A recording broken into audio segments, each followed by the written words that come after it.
I've put up a slide about some of the possibly disturbing content in this talk. I did label it the death of data, so we're going to assume that's coming. But there are some other things that people may be uncomfortable talking about or hearing about. And I just want to tell you up front, it's okay to leave now or at any time if you feel unsafe or hurt.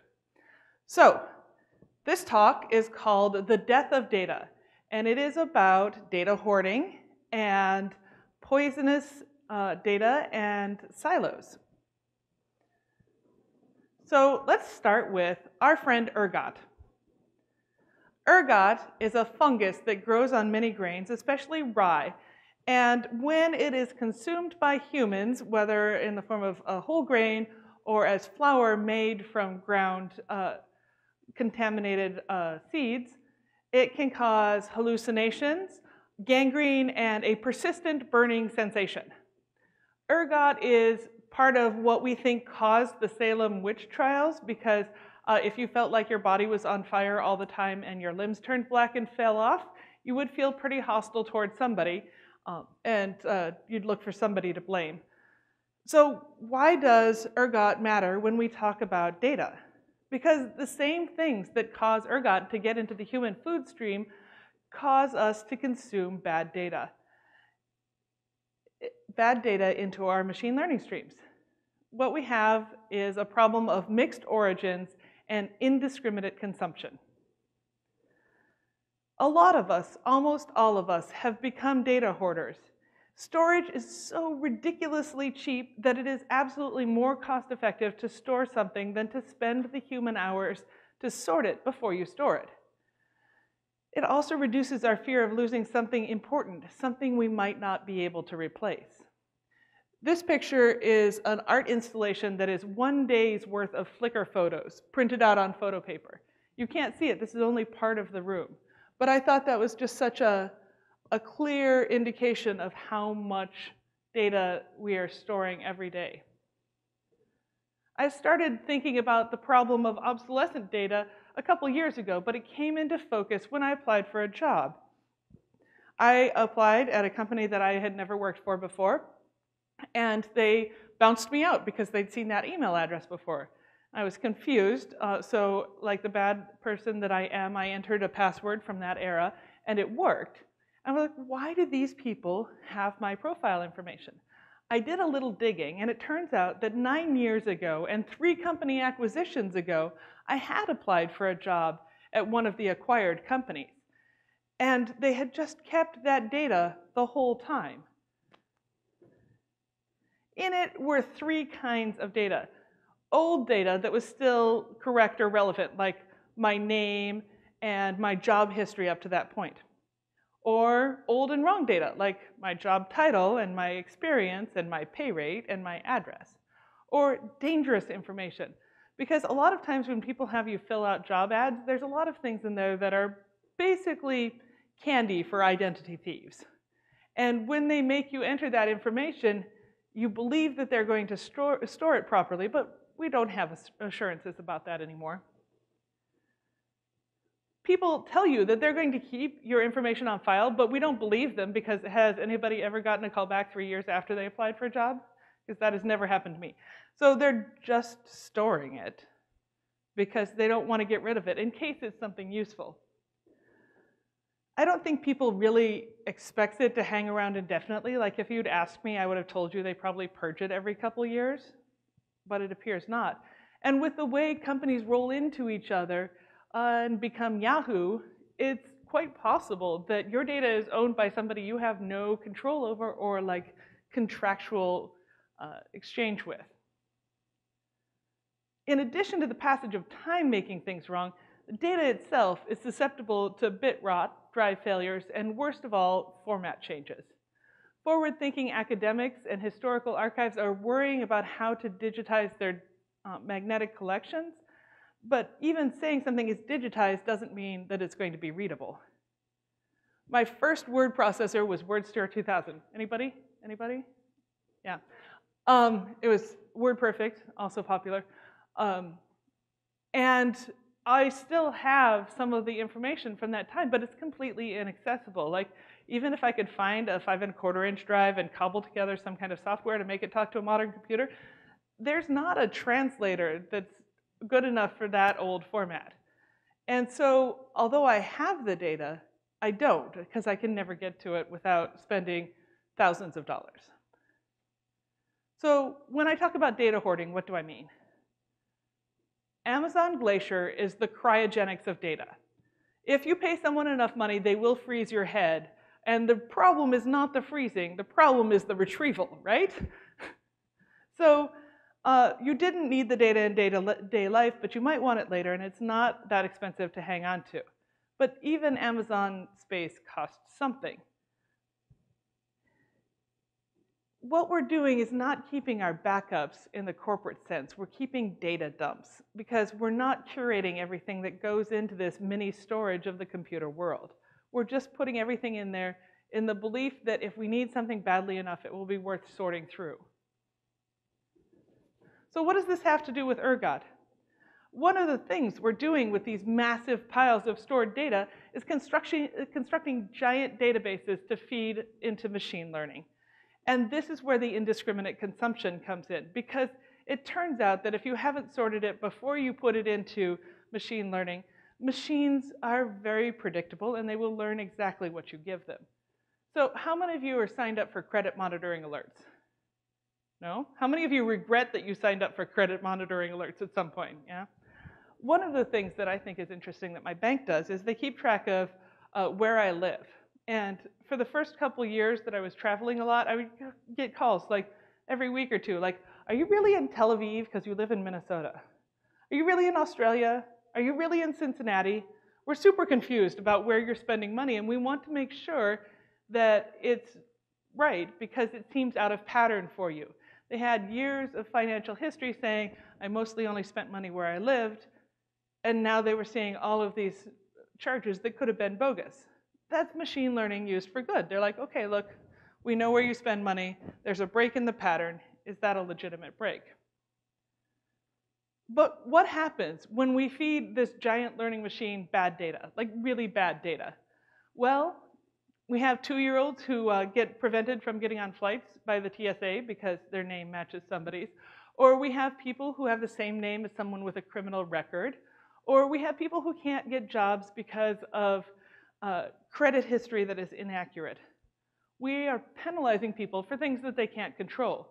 We are making the machine systems hallucinate by feeding them bad data. And it matters. Your credit score determines your employability. Your shopping history reveals your medical diagnosis. It's not like Gattaca level, this will happen in the future and you should be scared. It's legit happening today. And sometimes that's useful, but only if it's correct and actually you, and things you're okay with other people knowing. We're feeding our machine minds data of unknown quality. It may cause them to hallucinate. It may cause them to think, I'm still looking for a job that I wanted a decade ago, or that I don't have diabetes yet, or whatever has happened that I am an unchangeable set of data instead of a human. Machine learning is not neutral. For more about this, you should see, oh good, I'm losing it up there too. Okay. You should see Karina Zona's talk, Consequences of an Insightful Algorithm. Like Snapchat filters don't work as well for people with darker skin, and people with disabilities are accidentally excluded from a lot of technology, especially the mobile world. It's not like we're doing this deliberately, but we have prejudices, and when we create algorithms, we are encoding our prejudices into them. For a tangible example of machine learning hallucinations, think about policing. If after the Wall Street crash of 2008, we had actually arrested all those people who were super overinvested and using our money for things we didn't approve of, and sent them to jail. And then we knew that this was an area where crimes had occurred before, so we sent extra police patrols there, and because they were not doing anything else, they started picking up people who fit the profile of criminals in the area. Young white men in sharp suits got frisked, got stopped, got harassed about what they were doing, got asked where they were going and if they had a job and should they be out on the street. Some of them got belligerent or just had bad luck, and somebody ran a background check on them and found out that they were violating parole. They got arrested for jaywalking. The crime statistics for that area would skyrocket because we had all these arrests. And people would start moving away because it was a high crime area. Eventually, machine learning would say, like, obviously what's happening here is white bankers are causing high crime and property values are dropping and we have to do something. Let's send more police. This sounds ridiculous to us until you think about current news and realize we are already doing that. It's just that we are not profiling young white men in sharp suits. We are profiling people who don't look exactly like we think good people look. That's a hallucination. That's a problem of machine learning. Every time we feed something in that confirms our existing bias, we are making that bias deeper. A woman named Cathy O'Neill wrote a great book called Weapons of Math Destruction, which I love just for the name. And she said, I don't think of it as a book about math. It's more of a book about social control masquerading as mathematics. And I think we need to think about that as people in technology, whether we are contributing to that. I was at RailsConf a couple weeks ago, and DHH did this amazing keynote, which when it comes up, you should totally watch it. And he said the reason we are not good about ethical compliance in our software is because we are alienated from the product of our labor. And I'm like, did you just bring the Marxism? And he did, but I think it's also true that we think what we are doing to make these algorithms to feed in this data is relatively neutral, but we are alienated from the product of our labor. We don't see how it's getting used in the world all the time. So I promised you the death of data, and here it is. I want you to throw data away. I want you to date it, obsolesce it, automatically flush it, because we have a whole bunch of problems actively deleting data. Hold on a minute, you say. I could use that data. Sure, some of it could be useful. I think to everyone with a grasp on history, throwing data away feels like burning the library at Alexandria. We don't know what would happen if we could keep that data. We might be able to triangulate it. What if Instagram filters indicated your level of depression? What if you could put enough data points in to make a good difference in the world? Why would we ever get rid of data? I thought about this. I sat down and thought about what it matters to keep. If you want notes on this, I'm going to post the slides later, so I'm not going to go through all this. But basically, you want to keep data that is either historical to your company or organization, or that it shows a trajectory, or that your auditors are going to have a hissy if you don't have it. It's pretty much all you need. And you want to get rid of all of these things.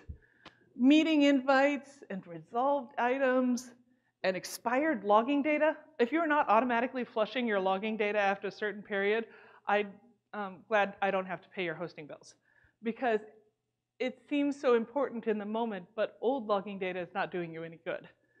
And how am I doing on time? Yes. So what I want you to do right now is take out your phones. I know, you're very good people and you were not looking at your phones. We're going to take out our phones. We're going to open the gallery application, wherever you keep your pictures. And you're going to scroll through your gallery and delete the first fuzzy, blurry, duplicate, not quite as good as the other picture. You know that selfie, you're like, let me try again, but you didn't delete it? I want you to delete that picture.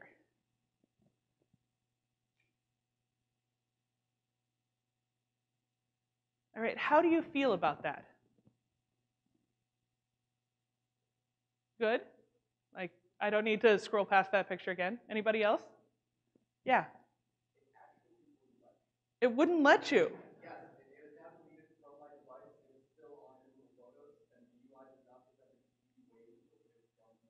Right, you might want that. And the drastic case for Google is that they delete something you actually wanted and now you're mad.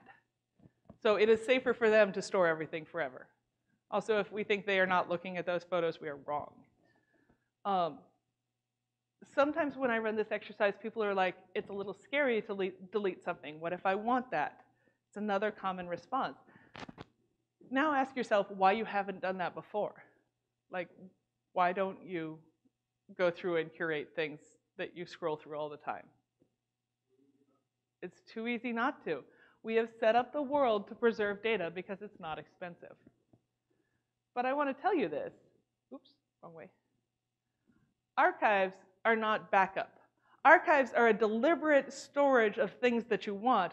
Backup is a gross dump of everything that you have. You need to understand the difference between those before you go around saving everything. The first place to start with this is, of course, your company data retention policy. Who here has a data retention policy that they know? Yep, okay, a couple. Most people don't, because the only companies really good about this are companies that have already been sued, or companies that have a reasonable expectation that will be sued, subpoenaed, or audited in the future. Otherwise, people don't tend to think about it because it's kind of an immaterial project to them. A good retention policy covers what should get kept by employees, what should get saved for 13 months by IT for like regulatory purposes, what should get stored for 7 years for tax purposes, and what should get stored forever, which, as we discussed in the formats part, is a kind of weird concept anyway. To return to the grain analogy, if you're keeping everything, it's like storing the wheat with the chaff. You can't tell if data is good, bad, or indifferent because there's a bunch of extraneous other stuff mixed up with it. Now, you can go through and data mine this, but I tell you what, there are companies who make a lot of money data mining, and they wouldn't do it if it were actually easy. So I'm saying, like, the less you store, the less you have to pay somebody else to dig through and find it. Or you could just get rid of everything and collect your insights going forward. But in its current condition, what you have is almost certainly not useful. There are some categories of data that are unreproducible and therefore you should keep. Data about accidents, data about scientific experiments, data about medical studies, stuff that you can't do again. Keep that in as rich a format as you can. But we do not need to be storing every time employee X passes through a turnstile, or the spelling test that a student who has now graduated missed questions on. We are storing those because we needed them for a time, and we don't have a good setting between never store and store forever. So if we thought a little bit about that and about automatically deleting things, purging things when a student graduates from high school, say, like, here are your grades, that's all we need to keep. When I had a miscarriage, I unsubscribed from the adorable emails about how my baby would have been the size of a lima bean, but it took a full reinstall of my computer to wipe out all of the trackers and ads and helpful little hints that websites wanted to give me.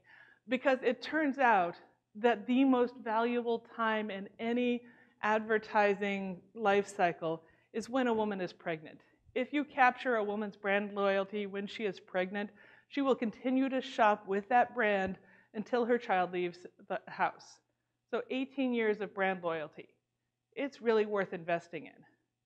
But imagine having to do all of this technological wizardry when I was already deep in mourning. And every time I got it wrong, I was hit in the face again with the fact that I'd had this loss. It was really painful.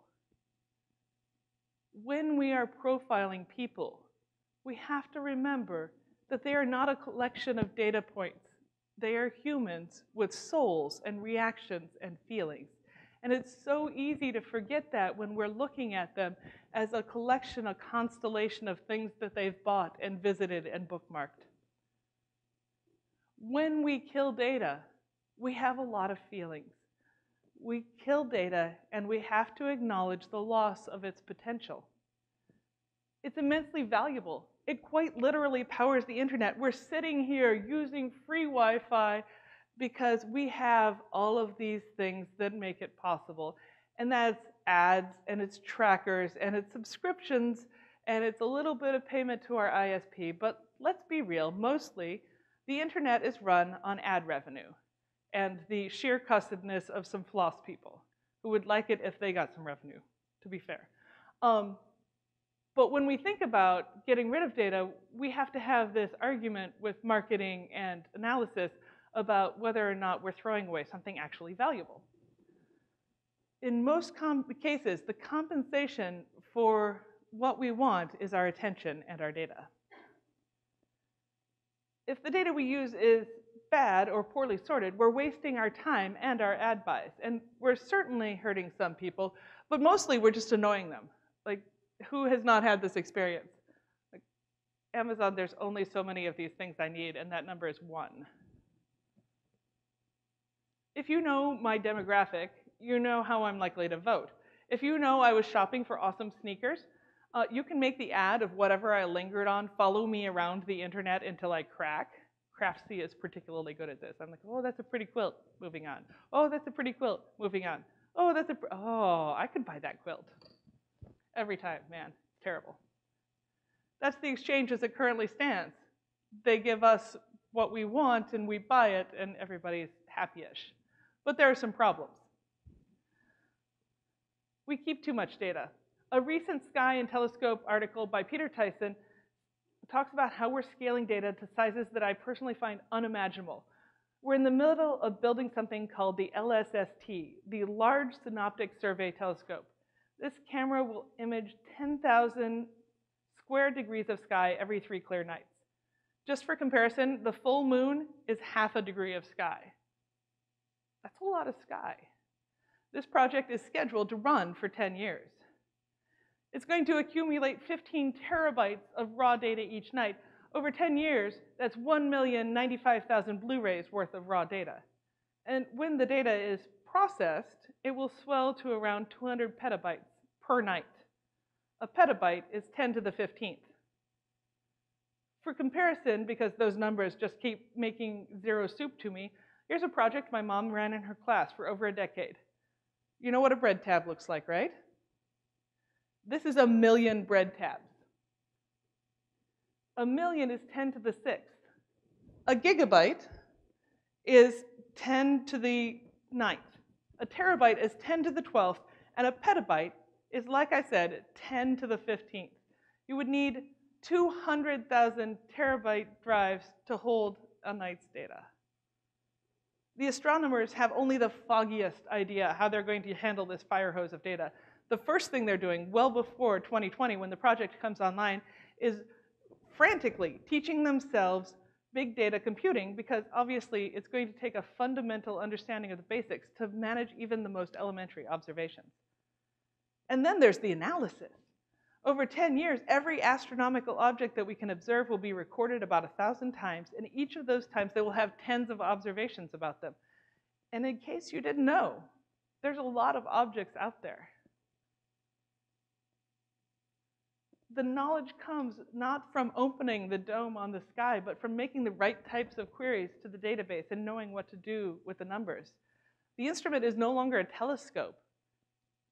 It's the algorithm. I think that when we say it in astronomical terms, it seems both amazing and unreal to us, but I assure you, we are collecting that much data about our fellow humans.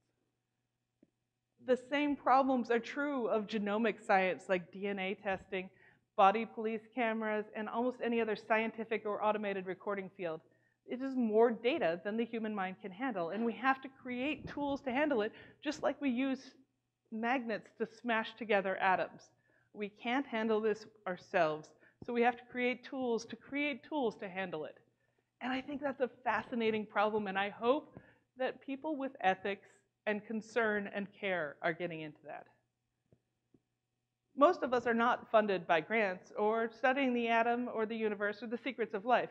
We're storing banking transactions and ad clicks and feed assignments and search results and that one Excel spreadsheet that runs the whole company and we're all scared to touch because if we do, who knows what would happen. It's ephemera, things that are important for 10 minutes or 7 years, but not past that. So there are some problems with this data. It's really messy. Anything ever touched by a human is going to have erratic inputs, and sanitizing it only takes you so far. Let's take a phone number. Who recognizes this phone number? Yeah. kids in Chicago were having a good time. It was a jingle that ran on television for a long time. So 15 years ago, well within the range of databases that we're talking about now, it was totally normal to only collect local area phone numbers. But then, like, our population and our phone number expansion grew too rapidly, so we had to add, the area code, okay? And then it turns out that we talk to people who are not in the US, and we need to add yet another number to designate what country we're in. And let me tell you, you have to explain it super slowly for Americans because we are not used to adding any kind of country code. So imagine the same problem of adding all of this data together and trying to sanitize it for names, addresses, preferences, income ranges, gender, marital status, car needs. It just multiplies. And then you multiply that by languages, companies, acquisitions, form renewal, database, format changes, time zones, and every other complication you've run into. It's really a miracle we can use any data at all, and we should all go home and thank our DBAs that anything is possible. And all of that assumes that you're using the same software formats and retrieval methods. When I work for non-software organizations, I am continually amazed by the fact that most of them are run on an old OS 390 machine in the basement that has an increasingly fragile stack of abstractions piled on top of it. Most people who are working with that machine don't even know that. They're like, no, there's a portal. Yeah, no, that portal goes to something IBM built like 40 years ago. And when we stopped being able to get parts for those machines, we were in deep doo-doo. Let's talk about threat surface. My kids only have 1 or 2 pairs of shoes at a time.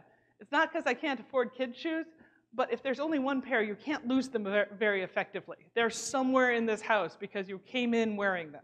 So it really reduces the range of places something could be. But I am an adult woman, and so I have more than 1 or 2 pairs of shoes. I have nice heel boots today. My feet aren't growing. I don't wear out shoes very fast, so I just, keep buying shoes. And that leads to a problem, because if data was shoes, I would have a bunch of what Gartner calls dark data. I'm not looking at it. I'm not monitoring it. I'm not using it right that moment. It's just there. If something genuinely bad happened to my shoes, it might be months before I realized it. Some stranger could be walking around in my winter boots, and I wouldn't notice it because I wasn't using them. My threat surface for shoe theft is really huge. The trick of that is the opportunity you see in your data also exists for everyone else. And if you are not actively using it, it's dark data. It's data that you don't know somebody else is accessing it. I'm not talking about the problem of Ashley Madison. I'm talking about the Office of Personnel Management, who had records on 3 times more people than they had employees. That's just an enormous threat surface that they kept around for no good reason. It was not easy to throw away, so they didn't. It's cheap to store, but it's not cheap to defend or apologize for the fact that you stored data you didn't need and it was exposed. Every bit of personal data you store is an increase on your threat surface. The more of it you have, the tastier you are as a target. And exposure is not just about security vulnerabilities, but like I said, emotional damage to people on the other side of the screen.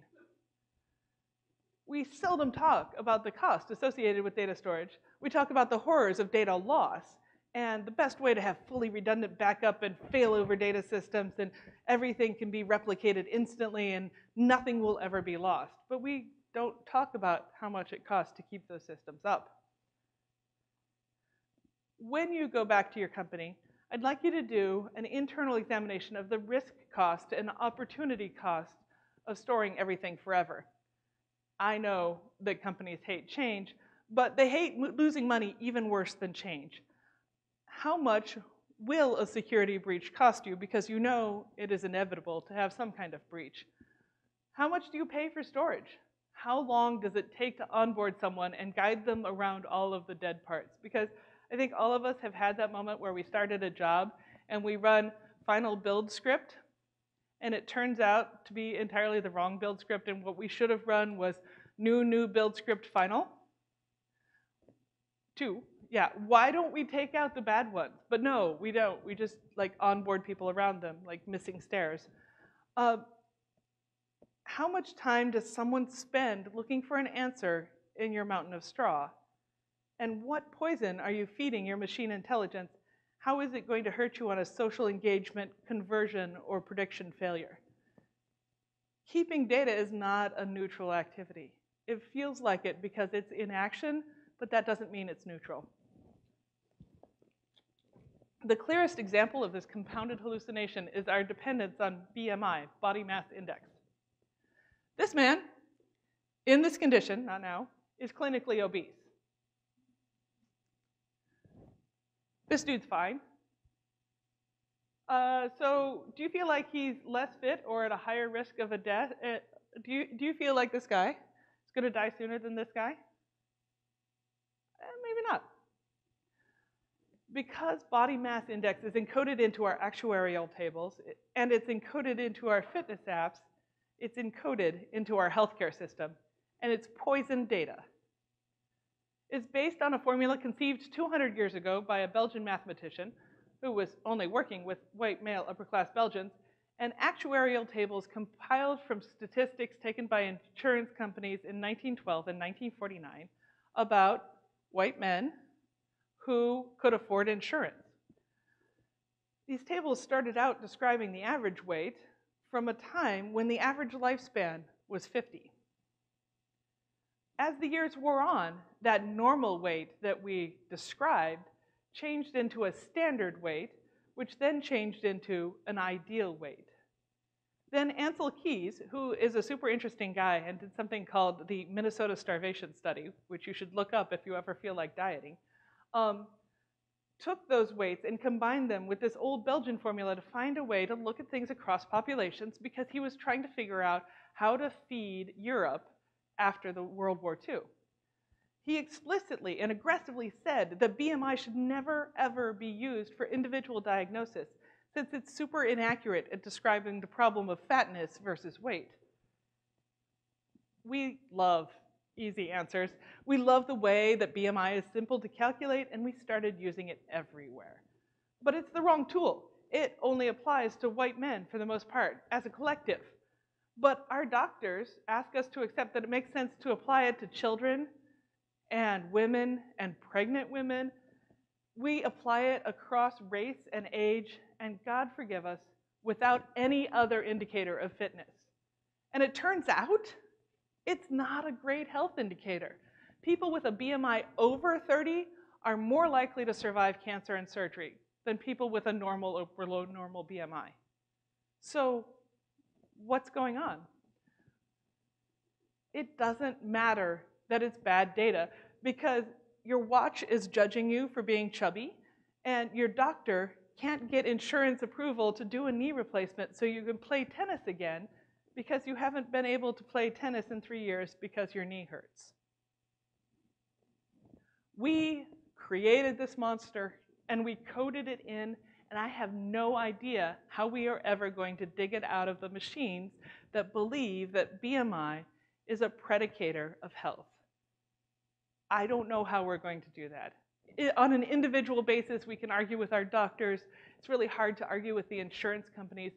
But in your company, if you see something like that happening, not just BMI, but any other like statistically wobbly association, like what does your credit rating have to do with your employability?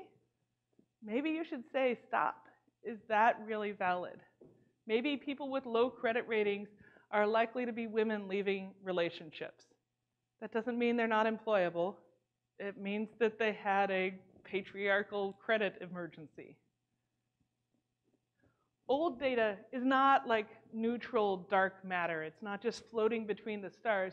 It's the dead hand of history, and it can affect current data. It reaches out to us from the past and says, hey, do you believe this thing from a long time ago? Because I've decided it's true now.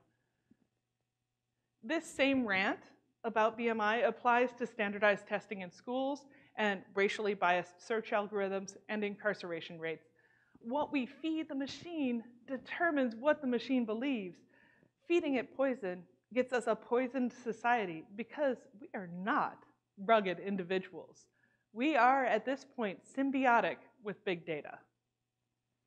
So here are some things that you might do in your organization to help with this problem. First, hire an archivist. There are a ton of librarians out there who would love to come work for your sweet, sweet private sector money. They'll help you set up rules for retention and disposal. In library land, this is called deacquisition, and they take entire classes in how to get rid of old stuff. And to be honest, a librarian is going to have a lot of domain expertise in knowledge management and disposal that your devs and your writers and your administrators don't. What happens when you run out of inbox space in Outlook? You throw stuff away. What happens when you run out of inbox space in Gmail? Trick question, you never run out. They keep increasing it in case somebody is going to. So infinite storage means that we never get to spend any thought on what we keep. But you can still artificially constrain your storage space. You can still say, I only want, a gigabyte of storage for this particular project. And every time I get near that, something goes off and I go throw some stuff away. Train data retention. Train everybody. If your company doesn't teach people what to keep, they're going to keep the wrong stuff and throw away the stuff that you wish they'd kept. If they throw away something you actually wish they kept, it's all like restores and recriminations and tears later. So just go ahead and train them what you want to have. Automate deletion. We, as a culture, obviously have feelings about getting rid of things, especially if you think they might have later value. But rather than invoke those regularly by making people actively mentally delete things, automate deletion. Roll things off the bottom. Just let things go away. If people are really resistant to this, you can sort of quarantine them into Glacier or something else. But you also have to have a script that says, if something has been untouched in Glacier for 4 years, dump it. Because obviously nobody needs it. If you automate deletion, you only have to have this hard conversation with yourself once, rather than every time you want to make sure you're cleaning things up. Deduplicate. You know that thing where people have slightly different variations of the canonical document that they downloaded from SharePoint on their desktops? That's a problem. It is not only that you are storing a bunch of data you don't need, it's that you don't have an official version, which is terrible. A shocking amount of the data that you should kill off exists in more than one place. Databases overlap largely, but because they're being used by different parts of the organization, they aren't necessarily aligned with each other or even the same database. So for example, you could have like an access control list for security, and it has a lot of similarities to the key thing for physical plant, but they're not the same database, and so we're not consolidating that data. Look at places you could deduplicate data and make it more canonical so everybody knows the one place to go. Because the last thing that we need from our data is speciation. When it gets too divergent, it becomes non-interoperable with itself, and you can't use it in the way that you expect. Data curation and deletion is a human rights move as well as an optimization strategy.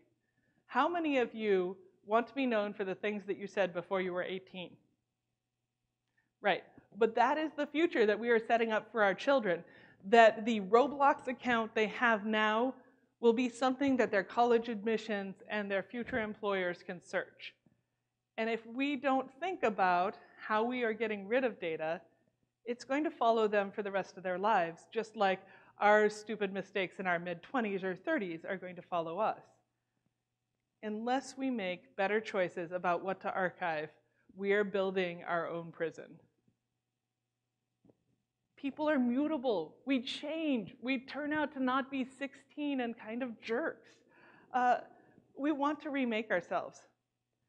For example, my spouse is transgender, and she can change her driver's license and her passport and her birth certificate and all of the government officialdom that she wants, but she cannot change her gender on Spotify or the city that it believes you live in.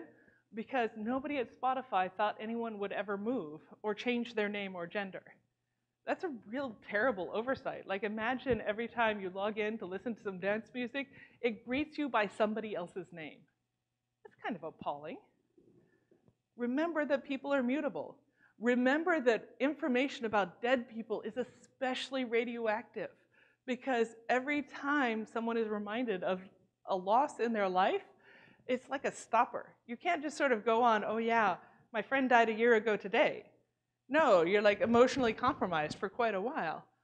And yet we're not thinking about how to gracefully and politely handle information about dead people.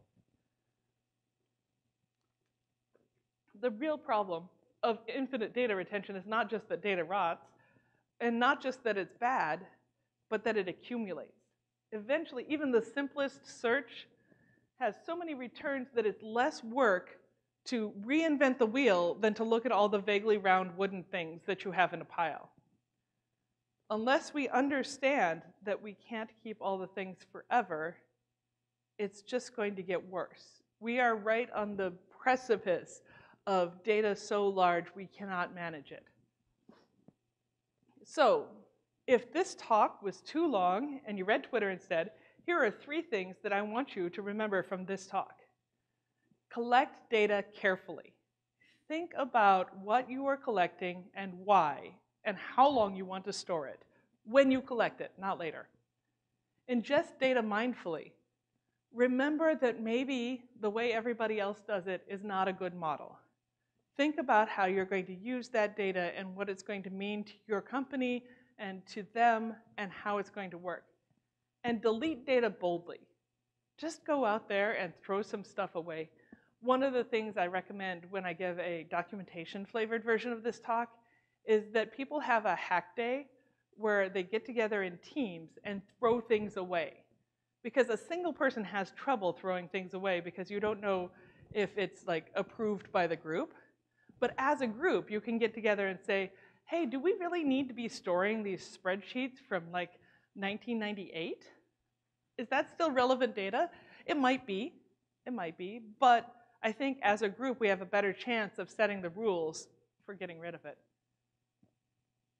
If you didn't manage to get a shirt from Launch Darkly booth because we ran out of your size, you can take a picture of the URL and go visit it, and we will send you one, and it'll be magical. And if you have any questions, I'm happy to answer them. Otherwise, we get lunch first.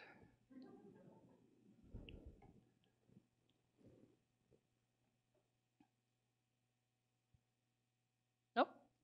All right, you can come talk to me in person if you like.